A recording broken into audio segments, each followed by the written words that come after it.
Olá, sejam todos bem-vindos. Esse é o primeiro da série de 3 encontros que compõem o projeto Arte Contemporânea, Reflexões Teóricas, Teórico-Conceituais sobre o Pensar, Fazer Arte e Dança na Contemporaneidade. Esse trabalho ele foi viabilizado pelo edital Criação e Formação, Diversidade das Culturas, e realizado com recursos da Lei 14.017/20 e a Lei Aldir Blanc. Dentro do breve espaço de tempo dos nossos encontros, as professoras Verônica Gomes Curado Zevallos, Magda Bellini e Sigrid Nora vão trazer algumas reflexões conceituais e teóricas sobre a arte e a dança contemporânea, que intitulamos Falando de Arte. Verônica é doutora em filosofia e professora e pesquisadora em temas relacionados à filosofia e linguagens na contemporaneidade. Magda Bellini é doutora em Comunicação e Semiótica e coordenadora do curso de licenciatura em dança da UX. Sigrid Nora é pesquisadora em dança, com doutorado em Comunicação Semiótica e pós-doutorado em História. No final dessa conversa, nós vamos abrir espaço para perguntas, então quem quiser contribuir com a discussão pode enviar suas mensagens pelo chat que nós vamos repassar às debatedoras. Eu informo o público que ao final dos 3 encontros, esse material vai ser compilado em um vídeo e disponibilizado nesse canal do YouTube. Para a gente dar início, então, à conversa, eu passo a palavra à professora Verônica. Boa tarde a todos. É um prazer estar aqui, especialmente junto a Magda e a Sigrid, né?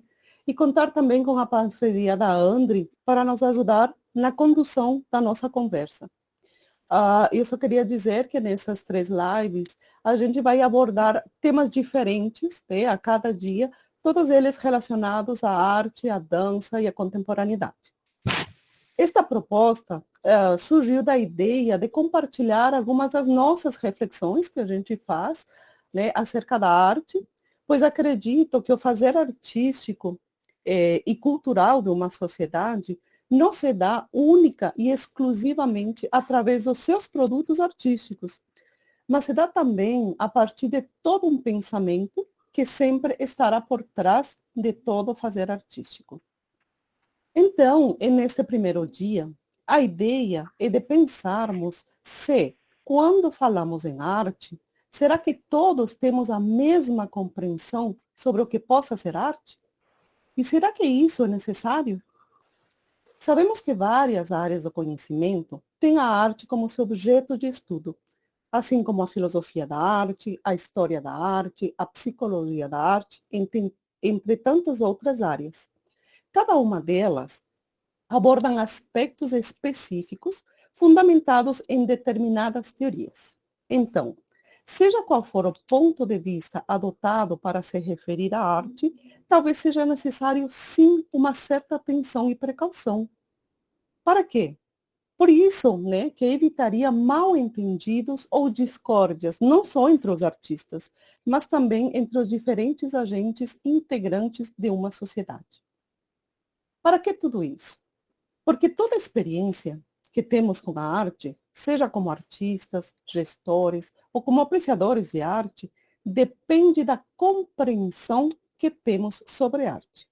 Mas sabemos também que a compreensão sobre qualquer assunto é um campo amplo e aberto que depende, por sua vez, de algo bem mais estreito, um conceito. O conceito é o eixo em torno do qual se situa nossa compreensão. É com conceitos que nós entendemos e elaboramos nossa visão de mundo, das coisas e de nós mesmos. Há conceitos prévios que vêm, por assim dizer, né, do mundo, da sociedade, das outras pessoas, mas que, no entanto, nos orientam a ter opiniões e ações, neste caso, sobre a arte. Sabemos também que a arte, em quaisquer tempo, depende sempre de certas teorias que a definem. E que são as teorias? De uma forma muito geral, podemos dizer que as teorias são agregados de conceitos. Isso quer dizer que não é possível experimentarmos a arte sem uma teoria que, conscientemente ou não, acompanha tal experiência. Portanto, a arte também é uma questão de teoria, ou seja, do que se pensa sobre ela. Na filosofia da arte, por exemplo, um dos temas mais discutidos nas últimas décadas é sobre o problema da definição do conceito arte. Mas o que é definir algo? Desde Platão, a ideia que temos das definições é que elas colocam em evidência um conjunto de propriedades presentes naquilo que se está definindo, algo capaz de mostrar que uma coisa de fato é.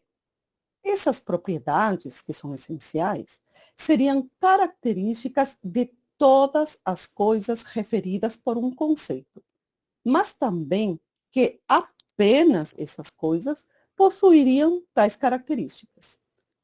Mas essa é uma forma muito rigorosa de definição e não apenas um esclarecimento a respeito do significado de uma palavra.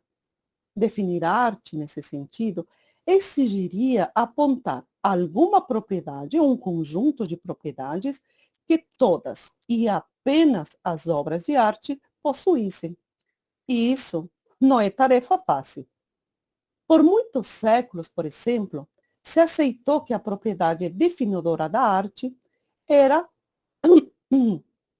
o fato da atividade artística ser uma espécie de imitação da natureza. No entanto, o desenvolvimento da arte ao longo da história levou à produção de obras que nada imitam. Isso quer dizer que a imitação não poderia ser considerada como uma condição necessária da arte, ou seja, uma propriedade presente em todas as obras de arte. Além disso, sabemos que a imitação não está presente somente nas obras de arte, como por exemplo, ela está presente em algumas brincadeiras infantis, aquelas do faz de conta, sabe? E nem por isso aquela imitação pode ser considerada arte. Posteriormente, essa tentativa em definir a arte se torna insuficiente. Por isso, até se chegou a propor o abandono de uma definição de arte. Contudo, essa discussão acerca da arte está longe de acabar. O debate entre os defensores da possibilidade de definir a arte rigorosamente, ou seja, aquelas propriedades necessárias e suficientes, e aqueles que negam essa possibilidade, apontando para o abandono de uma definição ou para outras formas de exploração, ainda continua. Além disso, a pergunta o que é arte já começa por ser ambígua, pois tanto podemos estar interessados em identificar as coisas que são arte, distinguindo-as das que não são, como podemos estar interessados em saber se a arte constitui uma categoria geral e unificada de coisas. Por outro lado, existe também uma diferença entre perguntarmos o que é arte e o que é a arte. A pergunta o que é a arte é uma questão acerca da natureza da arte, ou seja, supõe a existência de uma categoria unificada de coisas a que damos o nome de arte. Já a pergunta o que é arte trata uma questão acerca de uma identificação da arte, ou seja, a de identificar objetos que são arte. Assim, qualquer pergunta acerca do que é arte não é simples de ser respondida. O conceito arte, como quaisquer conceito, é formulado em função de diversos aspectos, como teorias filosóficas, teorias da história da arte, poderes políticos e econômicos e, é claro, o trabalho dos próprios artistas. Essas formulações variam e sofrem transformações ao longo da história. Mas temos que ter cuidado de não resumir a arte à história da arte, pois aquilo que se entende como história da arte implica também numa certa teoria sobre arte que classifica objetos, obras, artistas, performance, etc., segundo determinados critérios, sempre relativos a um tempo e às necessidades e interesses de grupos e instituições. Assim, entre tantas questões acerca da arte, podemos começar, por exemplo, nos perguntando sobre a diferença entre objetos técnicos e objetos estéticos. Então, passo a palavra para Magda, que vai conversar conosco mais um pouquinho sobre este assunto. Muito obrigada.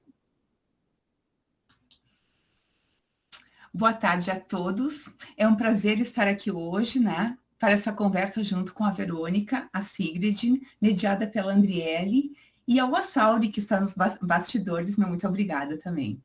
Desde já eu agradeço o convite e a presença de todos, e aponto que a minha fala será ancorada em 3 autores, em Arthur Danto, em Gilberto Simondon e Jaime Paviani, e que a mesma será mais para instigar do que para conceituar ou esclarecer algum ponto. E inicio já com uma indagação, né? Como podemos diferenciar arte, obra de arte, produto estético, de objetos funcionais ou artefatos indispensáveis no cotidiano de uma cultura, ou de objetos que nos conduzem a uma experiência estética sensível, sem a intencionalidade de uma funcionalidade? Complicado, né? Voltando um pouquinho no tempo, veremos que as diferenças econômicas e sociais eram o elemento que marcavam a divisão das artes na antiguidade, entre as artes servis e as artes liberais, né? Havia, então, aquela categoria, isto é, havia a categoria dos artesãos, onde se incluíam os artistas, né, que eram encarregados dos ofícios que aliavam o útil ao belo, como a escultura e a pintura. E a categoria dos homens cultos, né, e cavalheiros, responsáveis por atividades supostamente maiores, como a música, a poesia e o teatro. Nessa época, a arte manifestava-se em função de sua adequação a uma dada finalidade, inclusive pontuado pela professora Verônica, já que tanto a atividade do tecelão quanto a do escultor faziam parte do universo da techné, referida como toda e qualquer atividade produtiva onde estava inclusa também a arte. Arthur Danto, em sua obra O Abuso da Beleza, de 2015, analisa as mudanças que aconteceram na sociedade a partir do iluminismo e aponta que no século XVIII havia uma noção equivocada de que para algo ser determinado como arte era necessário haver beleza. Complicado aqui falarmos de beleza, uma vez que ela difere em muitas instâncias do que é beleza para alguns, pode não ser beleza para outros, e outras tantas instâncias, né? Mas nós não vou adentrar a essa seara. Inicio dizendo que não é nada fácil definir a gênese de cada objeto técnico, pois a individualidade de cada objeto técnico se modifica no curso da sua própria gênese, isto é, no conjunto de fatos ou de elementos que contribuíram para produzir essa coisa ou este objeto.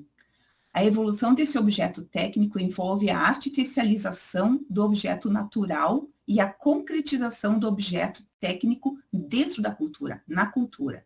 Essa concretização se origina no homem e, nesse sentido, homem e técnica se entrelaçam desde os tempos mais remotos.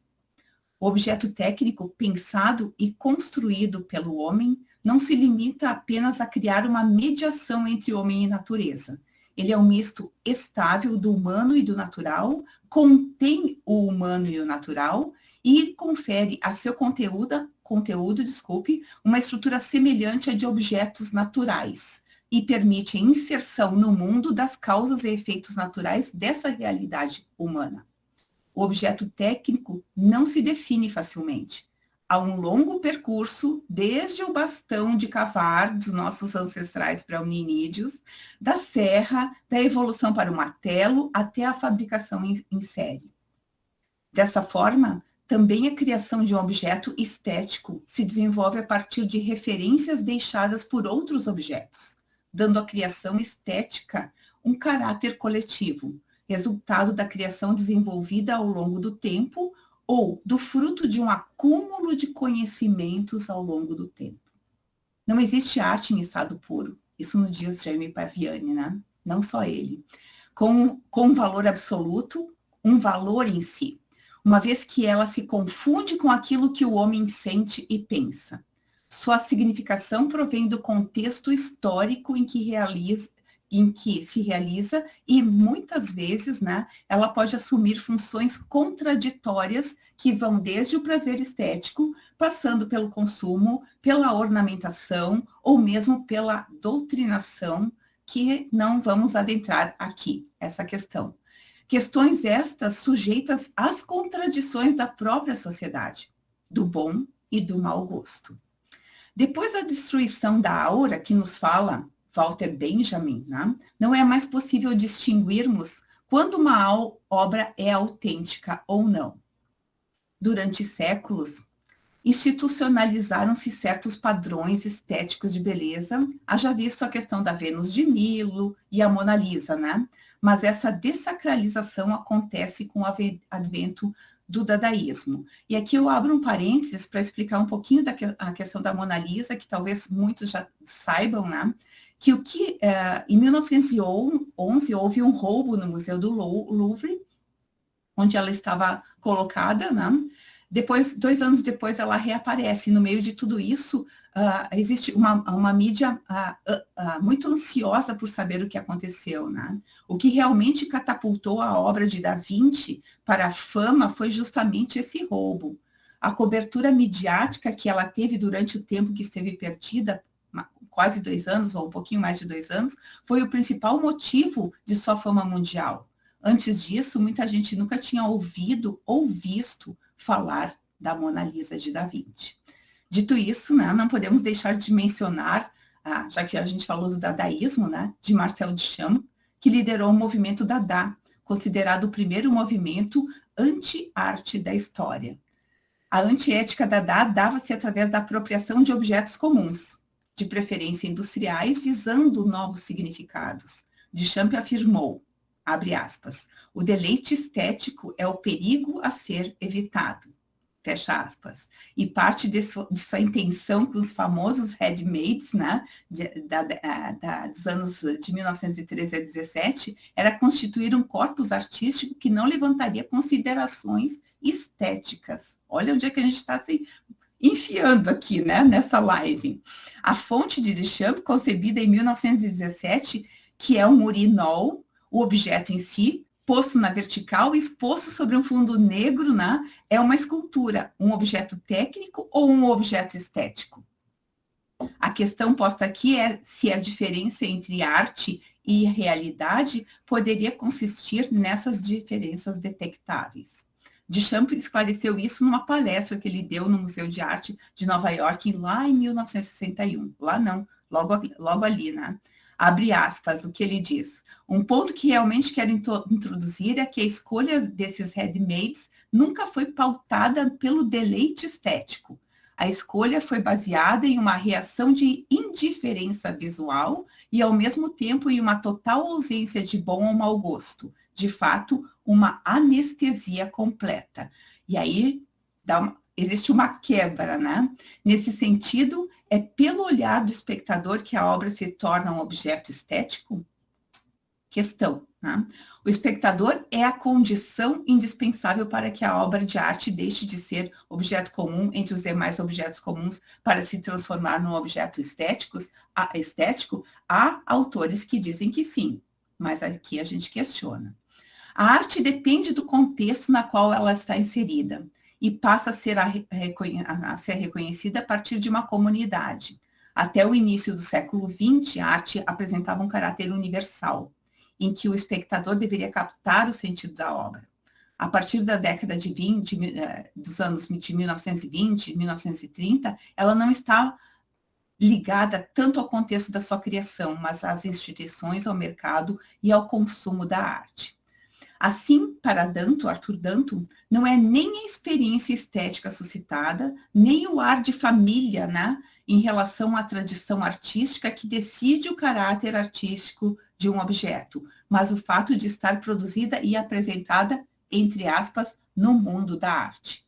Sendo assim, uma obra de arte não pode ser definida por meio de critérios perceptivos, uma vez que uma obra de arte e uma simples coisa podem ser, e muitas vezes são, indiscerníveis perceptivamente.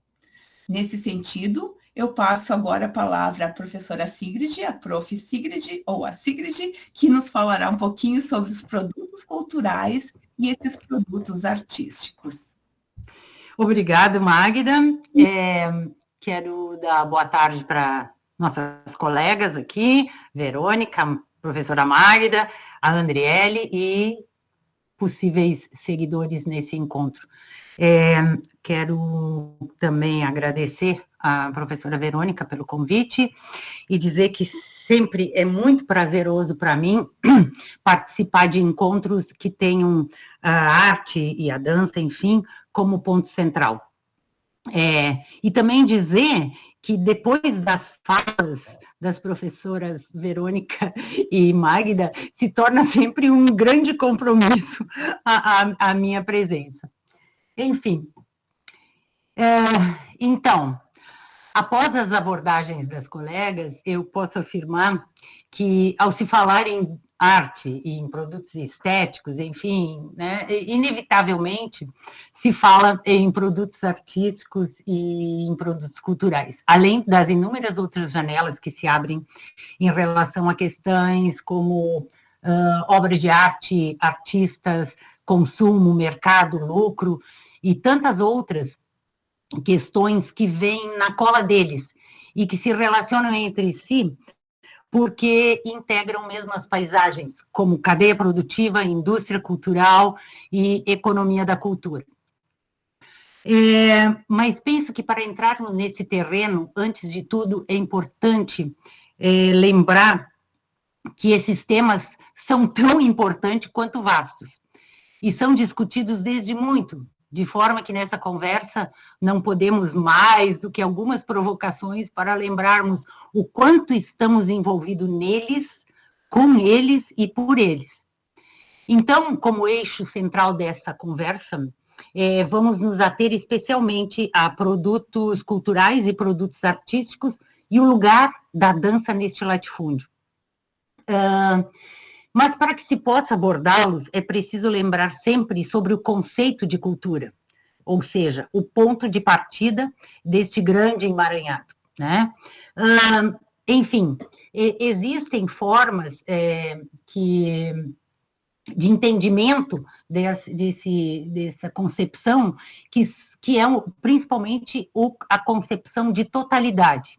O que quero dizer isto? É que o conhecimento, as ideias, a produção, os padrões de consumo, doença, organizações sociais, hábitos, enfim, é tudo que caracteriza um determinado povo que cultiva de algum modo um padrão semelhante. Concepção essa que eu diria que não é uma unanimidade entre os estudiosos, mas pelo que se percebe, é esta a concepção que orienta as políticas públicas do nosso país. Então, considerando a expressão produto cultural sob a concepção da totalidade, praticamente se sabe que todas as manifestações, tanto da ciência quanto da arte ou do raciocínio humano, são formas de produto cultural. Entretanto, podemos analisar o entendimento dessa expressão a partir de alguns recortes dela. Por exemplo, de um lado, como produtos culturais originários de manifestações mais espontâneas e que se originam do folclore, da arte, da memória, das crenças, dos hábitos de uma determinada população.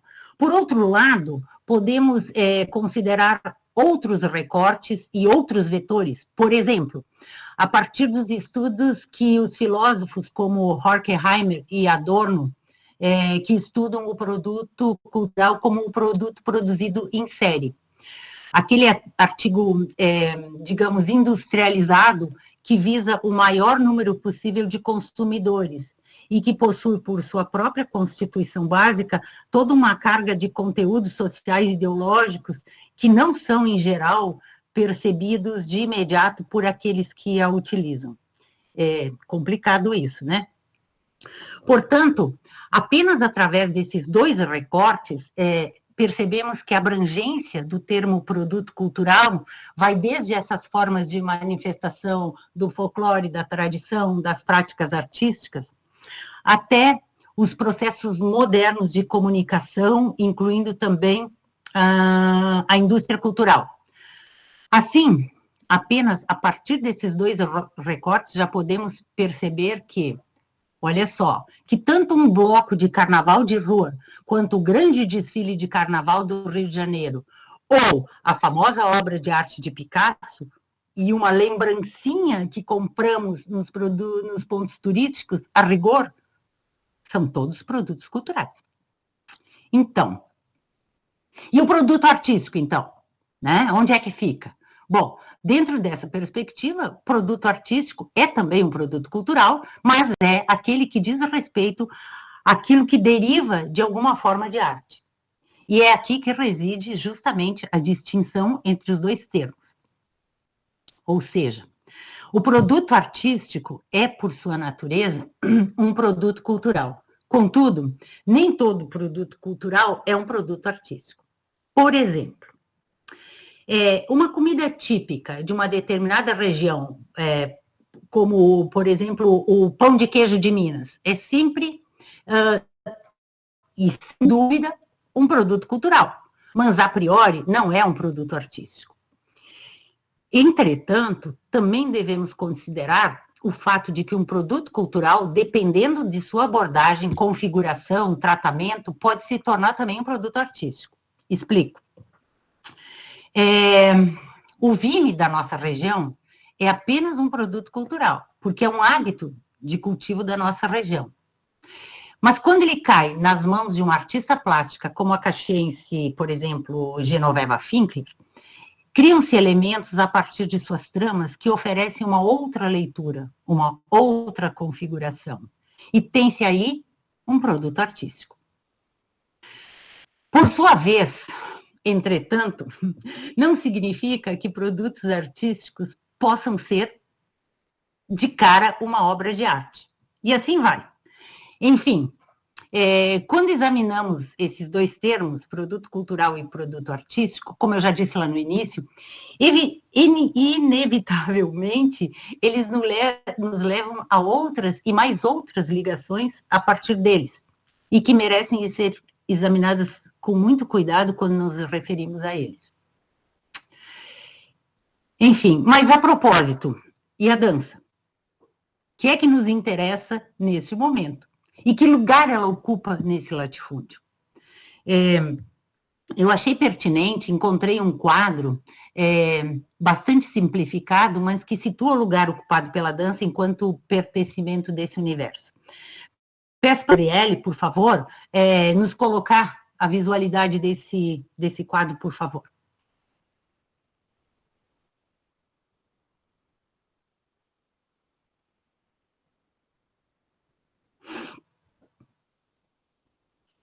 Não sei se vocês estão conseguindo visualizar, né? Ele está um pouco minúsculo, mas, enfim, é apenas um esquema para a gente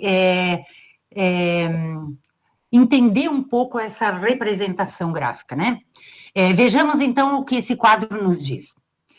O grande círculo representa a cadeia produtiva, ou seja, a sequência das etapas de produção de um determinado produto cultural, desde sua origem até que ele esteja pronto ou chegue ao seu destino final. Vejam, o produto cultural é aqui dividido por categorias, tá? Categorias são essas coloridinhas e por setores, enquadrados em setores, conforme o entendimento do MINC, ou Ministério da Cultura, em 2011. A partir daí, muito pouca coisa se alterou.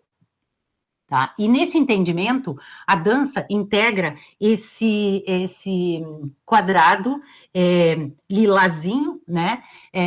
Uma categoria, e se refere a produtos culturais que apresentam na sua gênese a capacidade criativa, na verdade, e a partir disso passam a habitar aquilo que se chama de economia criativa, o que está mais para cima. Então, eles têm uma gênese criativa que pode passar a habitar a economia criativa, né? E o que se entende por economia criativa? É o lugar daqueles produtos culturais, né, que têm um potencial econômico, os que podem gerar ganhos, os que podem gerar lucro, que, por sua vez, passam a ocupar um outro território que é, logo a seguir, da indústria cultural, né? Indústria cultural, enfim, um conceito usado para designar, ele é recente, tá? Ele é do final do século passado. É um conceito usado para designar a transformação de diferentes peças culturais em produtos de cultura de massa, que, por sua vez, vão compor o grande guarda-chuva chamado economia da cultura. Economia da cultura, que é composta pelas atividades culturais que geram ou contribuem para o crescimento do produto interno bruto. Isso é muito importante. No Brasil, essas atividades culturais, olha só, ocupam o 5º lugar neste latifúndio todo, né? Parece ótimo, não? Não, nem tanto. Por exemplo, o agronegócio, o setor de serviços, a indústria e o comércio e a produção de minérios, todos esses setores vêm antes dela. O que já não é pouco, né? Ainda o setor das atividades culturais, elas vêm acompanhadas da ideia que prevalece no país de que a cultura não gera negócios. Então, percebam que, para encerrar, a dança é, portanto, apenas uma das integrantes em meio ao mundo que compõe esse grande sistema. Mas o mais importante disso é que esse entendimento é o que serve de referência e aponta os indicadores que orientam o poder público na criação e na implantação de políticas públicas para a cultura em nosso país. E só para citar um exemplo dessa leitura, os editais de cultura, as leis de incentivo, os fundos, as verbas públicas diretas ou indiretas destinadas à cultura seguem o entendimento dessa perspectiva. Ou seja, a dança habita um espaço bastante restrito neste latifúndio. Eu diria até singelo, ou se é que se possa dizer, pouco significativo para aqueles que enxergam o potencial da cultura sob esta ótica. Entretanto, a gente sabe, e já temos exemplos contrários, bastante bem-sucedidos economicamente. Com isso, eu digo que encerro a minha fala e as conclusões ficam por vossa conta. Muito obrigada.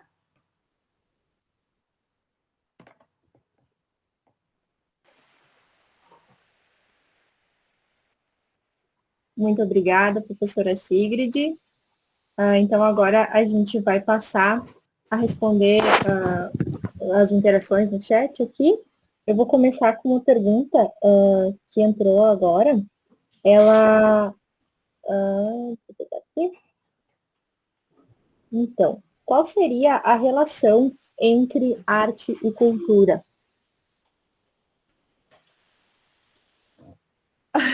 Bom, meu Deus, é uma faca contra a parede. Eu vou dar aqui só um palpite, tá? Não é uma ideia, eu não quero ser um pouco geral, nem generalista, é uma ideia, uma forma, né, que eu penso, tá? Eu vou partir daquilo que eu acredito, tá? Eu não vou tomar a arte num sentido, né, amplo. Eu acho que elas estão relacionadas, sim. Tá? A arte, ela vai se produzir dentro de uma cultura. Isso não quer dizer que ela vai ficar dentro dessa cultura para se estabelecer como obra de arte. Então, teríamos aquilo que a professora Sigrid, né, dos produtos culturais, os produtos artísticos, a arte e as obras de arte, né? Que os produtos artísticos e obras de arte são coisas conceitualmente diferentes, né? Pode ser o mesmo objeto, mas conceitualmente diferentes. Às vezes, o problema é que ele se toma, de certa forma, parece que é sinônimo, né? arte, cultura, né? Como essa coisa que ninguém sabe o que se está falando. Eu vejo um problema de definir, né, essa arte, essa cultura, como sendo praticamente muito próximas. Não, uma coisa é arte, outra coisa é cultura. Elas não podem ser tomadas como sinônimos, tá? Eu vejo assim que a cultura, por exemplo, ela está entre tantos elementos, né, tradições, elas são passadas de geração a geração, elas são restritas a um determinado lugar e elas sofrem poucas modificações. E eu vejo que a arte, entretanto, ela sofre muitas modificações. Ela precisa modificar, né? Por isso que a gente não poderia tomar elas como sinônimos. Para mim, a cultura é um pouco mais abrangente, assim, no sentido de pouca mudança, né? E a arte vem a questionar, né, essa cultura justamente para que aconteçam as mudanças. Então, a arte ela estaria assim em constante movimento e a cultura talvez um pouco em passos um pouco mais devagar, né? Isso que eu acredito com relação à arte e à cultura. Ah. Só alargando um pouco a fala da Prof. Verônica, é exatamente essa condição. O que lhes aproxima é justamente a paisagem que elas habitam, né? Estão dentro de uma mesma, digamos assim, dentro de um mesmo contexto, mas só isso se aproximam. Elas se diferem conceitualmente, obviamente, né? Então, assim, essa ligação que elas têm é a partir do lugar que elas habitam. Apenas. Só acho que também contribuindo uma frasezinha que ela tem grande influência, a arte tem grande influência, né? E reflete as características culturais, né? Em termos, nos mais diversos tempos, né? Nesse sentido também. Talvez acabam se atravessando, né? Uhum. Aham. Talvez eu acho que isso é de mão dupla, né? A arte e cultura, né? Ela se relaciona com a cultura e a cultura se relaciona com a arte. Mas talvez justamente na nossa época, né? Que isso a gente vai abordar um pouquinho no terceiro dia sobre a questão da contemporaneidade, a questão da modernidade, né? E aquelas características. Mas eu acho que na atualidade a arte, né? E não só na atualidade, desde já do início do século XX, ela tem esse papel questionador, né? De colocar em evidência algumas coisas que acontecem nessa cultura, que às vezes não podem ser ditas com palavras ou diretamente, né? Esse é o papel da arte, vir questionar. Isso que a gente não via, por exemplo, lá no século XIX, né? Ou o século XVIII. Ela estava muito presa, eu acho, a algumas características, né? Que para ser considerada arte, assim como para ser considerado ciência, né? Tem que seguir alguns critérios. Mas a partir do início do século XX, né? Isso vem quebrar totalmente, né? Como falou a professora Magda.